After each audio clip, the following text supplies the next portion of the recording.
Alright, I'm pulling away from my little change out here. I didn't get any film on it because, again, today we were playing with the rain again. This freaking weather here in Louisiana, I don't know what it wants to do. But I got it done before I got rained on. I got rained on a little bit, but not too bad. So I guess now what we're going to do is we're going to go over to the church and we're going to go see if that pressure's still holding. And if it is, then I guess we'll just, let that nitrogen out and we'll pump a vacuum and charge them back up and see what that does. And if it's not holding, then I guess we'll try to find another leak. So we'll see. Well, looky here. It held all night. I was at 184.2. We're at 184.3 and 183.9 on that one. But that just, that's nothing there. So I think somebody huffed it. And they told me that they did have a problem with people huffing Freon up the road not far from here. So I think that's what happened over here at this church. So I'm gonna put a vacuum on it, and I'm just gonna recharge it. And I mean, that's really the best thing I can see to do. So all right, we'll get after it. All right, so I went ahead and put it in the vacuum. I'm gonna let the vacuum pump. I left my Testos at the customer's house up the road where I just did my change out. So I'm about to go back and get them while that's pumping. There's my van. That shit will be coming off hopefully today. And there's my Amana sticker. Here's my scrap pile for the past couple days. You can see I've been pretty busy. We got a Linux right here that we took out today. This thing actually runs like a champ. Nothing wrong with it at all. But this old coil here is leaking. H10 picked that up.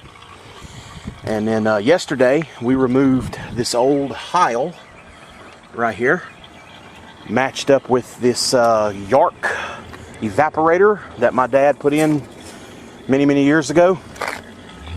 And you can see there that old sucker was pretty plugged up. And that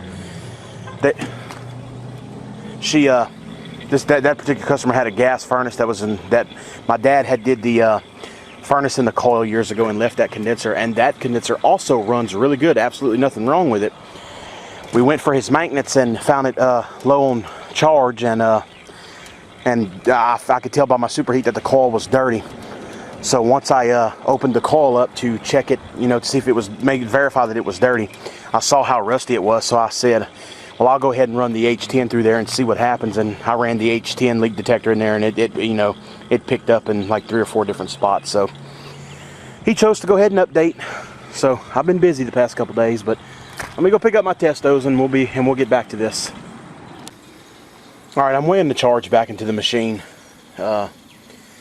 Man, this thing calls for 12 pounds, but the line set is really short. I mean, right behind this wall is the air handler, like I showed y'all on that change out last time, and I did a service call video over here, and y'all see how close the air handlers are to the condensers. I don't think this line set's even 10 foot long. If it is, it's barely. So I'm gonna put 10 pounds in there. That's about what I got left in this jug, is 10 pounds. So I'm gonna put 10 pounds in there, start it up, let it run, stabilize, do a target superheat, and we'll see what that gets us, because this line set's really short. But that'll be the second one this year of a huffer.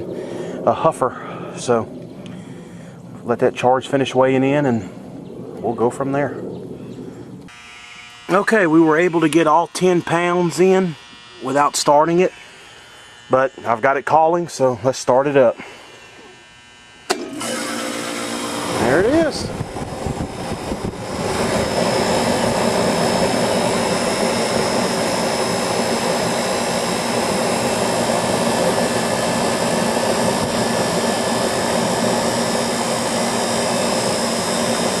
Sounds good.